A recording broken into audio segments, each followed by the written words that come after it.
Ladies and gentlemen, silver has just experienced a sharp and sudden decline, more than 8% in a relatively short period of time. For many investors and traders, that single move is enough to trigger concern. Red candles start to dominate the chart. Stop losses are hit. Confidence begins to fade. Almost immediately, fear finds its way into the conversation.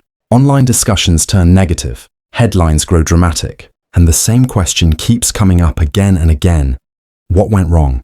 But before reacting emotionally, it's important to pause and look at the situation with perspective. Because what we are seeing right now may feel extreme.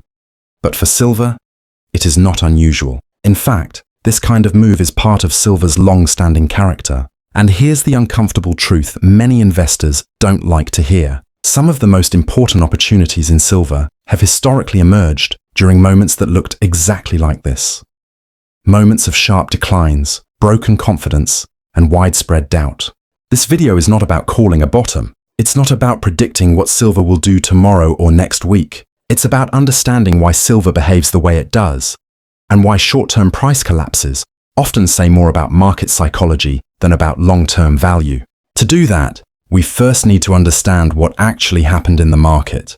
Silver's recent decline was driven by a combination of short-term pressures, a strengthening US dollar, rising real interest rates, profit-taking after previous gains, and perhaps most importantly, the rapid unwinding of leveraged positions. This was not a slow and orderly correction. It was fast, emotional, and aggressive. That speed alone caused many participants to assume that something fundamentally negative must have changed. But in reality, silver is structurally prone to moves like this. Unlike gold, which tends to trade primarily as a monetary asset and reserve of value, silver exists in a very different space. It is both a precious metal and an industrial commodity.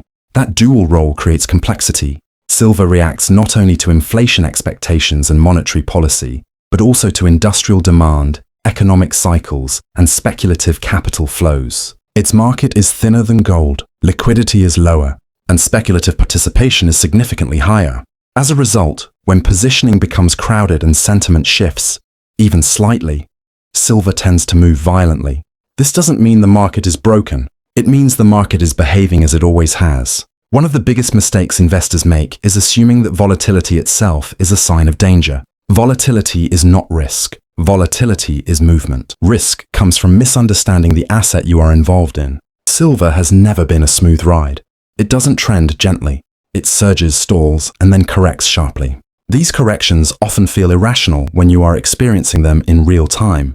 But when viewed through a wider historical lens, they are remarkably consistent. Short-term price action in silver is driven far more by positioning, leverage, and emotion than by slow-moving fundamentals. When too many participants lean too heavily in one direction, the market responds by forcing them out. That is what creates moves that feel disproportionate to the news. And this is where silver tends to confuse investors the most.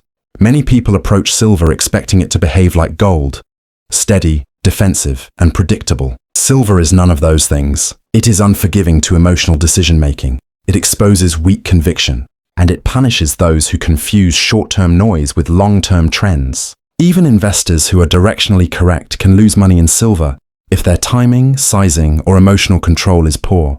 This is why silver has a reputation for being unpredictable. In reality, it is simply honest. It reflects fear quickly, it reflects greed aggressively, and it does not wait for investors to feel comfortable. At moments like this, it becomes crucial to separate price action from market structure. Price action tells you what just happened. Market structure tells you what may be forming beneath the surface. A sharp decline can weaken a market, or it can strengthen it by removing excess leverage and unrealistic expectations. When momentum traders exit, when overconfident participants are forced out, and when sentiment cools rapidly, the foundation for a healthier market often begins to form. That process is never pleasant, but it is necessary. If silver were easy to hold, everyone would hold it. The discomfort you feel during periods like this is not accidental. It is part of the cost of participating in a volatile but historically powerful market. And before we move forward, this point matters more than anything else.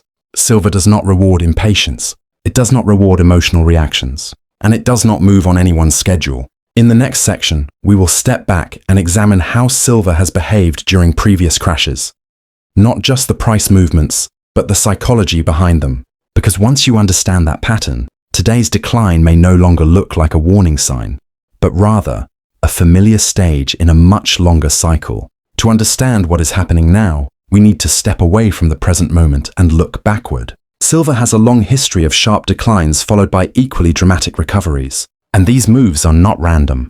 They follow a repeating psychological pattern that plays out across decades. Let's start with one of the most well-known examples. During the global financial crisis in 2008, silver collapsed along with almost every other asset. Liquidity disappeared. Fear dominated decision-making. And silver fell more than 50% from its highs. At the time, the narrative was simple. Demand was going to vanish, the global economy was breaking down, and silver had no place in a world facing deflation and recession. But what happened next surprised most participants. As central banks responded with aggressive monetary expansion, silver began to recover, and not slowly. From its crisis lows, silver went on to rise several 100% over the following years, eventually peaking in 2011. That peak, however, was followed by another brutal collapse. In 2011, silver dropped more than 30% in a matter of weeks after a parabolic move. Margin requirements were raised. Speculative excess was flushed out, and sentiment shifted from extreme optimism to deep pessimism almost overnight. Once again, investors declared the bull market dead, but notice the pattern. The largest declines did not occur when silver was fundamentally weak. They occurred when positioning was crowded, expectations were extreme, and confidence was high. The same structure appeared again in 2020. As global markets panicked during the early stages of the COVID crisis, silver sold off violently. Industrial demand concerns resurfaced, liquidity dried up, and silver fell sharply in a very short period of time. At the lows, the narrative was overwhelmingly negative. Yet within months, silver had doubled. These episodes reveal something critical about how silver behaves. Silver tends to punish certainty. When investors feel confident, when narratives become one-sided, and when leverage builds quietly beneath the surface, the market responds with force. The crash is not the anomaly. The crash is the release. This is where market psychology becomes more important than headlines. During sell-offs, most participants focus on price alone. They ask, how far can it fall? More experienced investors ask a different question. What is everyone else thinking right now? Fear creates feedback loops. As prices fall, confidence drops. As confidence drops, selling accelerates. And as selling accelerates, narratives shift from neutral to catastrophic.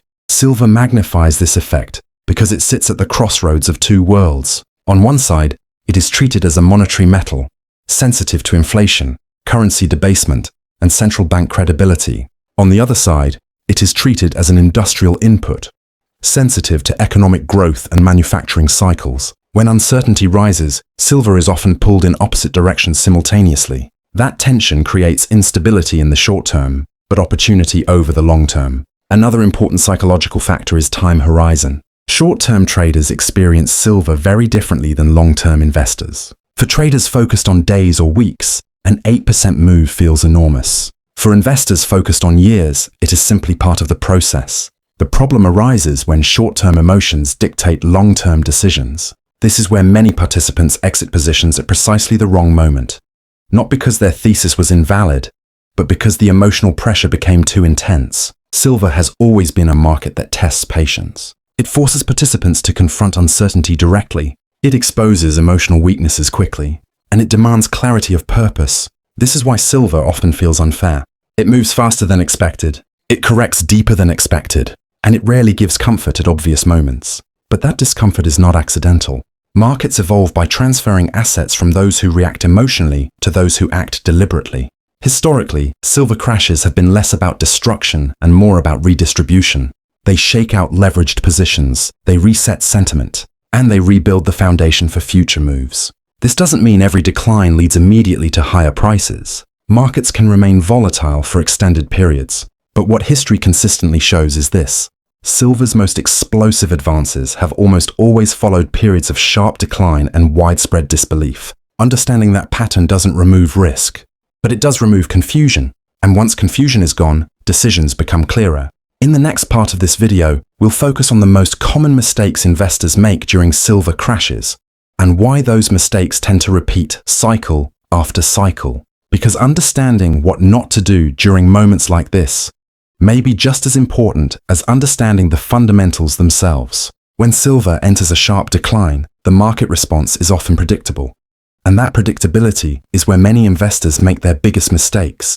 The first mistake is emotional overreaction. As prices fall quickly, fear replaces analysis. Investors begin to focus exclusively on short-term losses rather than long-term structure. Decisions that were originally based on strategy suddenly become driven by discomfort. This is where many participants sell, not because their outlook changed, but because their emotions did.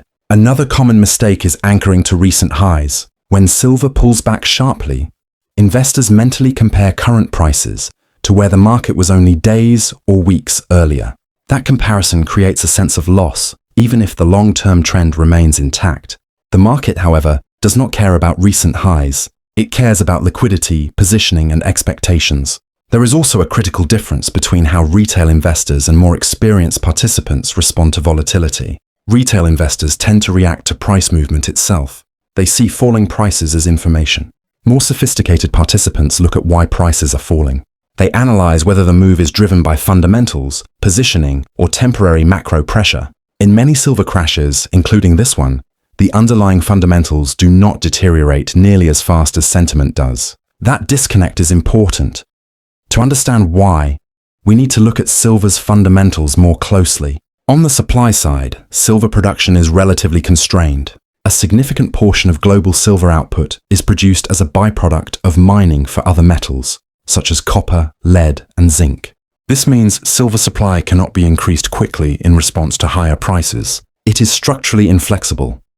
On the demand side, silver occupies a unique role. It is used extensively in industrial applications, electronics, medical equipment, and most notably, solar energy. As global investment in renewable energy continues, silver demand from the industrial sector remains a key structural factor. At the same time, silver also functions as a monetary metal. It tends to attract attention during periods of rising inflation, expanding debt, and declining confidence in fiat currencies. That demand does not always appear immediately, but it has historically emerged over longer cycles. This dual nature creates tension in the silver market. Short-term economic fears can pressure prices. Long-term monetary concerns can support them. That tension often results in volatility, not clarity. Another topic that often surfaces during silver declines is price manipulation. It's important to approach this subject carefully and rationally.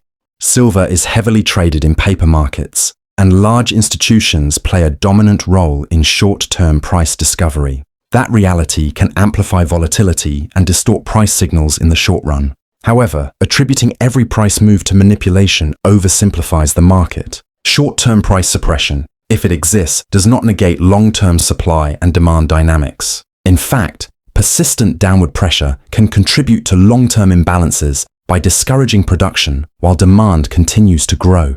The key is not to become distracted by extreme narratives. Markets are complex systems. They reflect incentives, behavior, and constraints, not single explanations. So why could this particular crash be bullish? Because sharp declines often serve a purpose. They remove excess leverage, they reset expectations, they force participants to reassess their time horizons. After a crash, the market is often healthier, not because prices are higher, but because the foundation is stronger. Sentiment is no longer euphoric, positions are cleaner, and future moves are less dependent on speculation. Historically, sustainable advances in silver have not begun during moments of excitement. They have begun after disappointment. This does not mean silver must rise immediately. Markets can remain volatile and uncertain for extended periods, but it does suggest that sharp corrections should be analyzed, not feared. And finally, a necessary reminder. This video is not financial advice. Silver is a volatile asset, and it is not suitable for every investor. The purpose of this discussion is not to encourage action, but to encourage understanding. Because in markets, understanding is often the greatest advantage. Short-term price movements will always dominate headlines, but long-term outcomes are shaped by patience, discipline, and perspective. Silver's recent decline may feel unsettling, or it may simply be another chapter in a long and familiar cycle. The market will decide the timing. Your responsibility is to decide how you respond. And that response, calm, informed, and deliberate, often matters more than the price itself.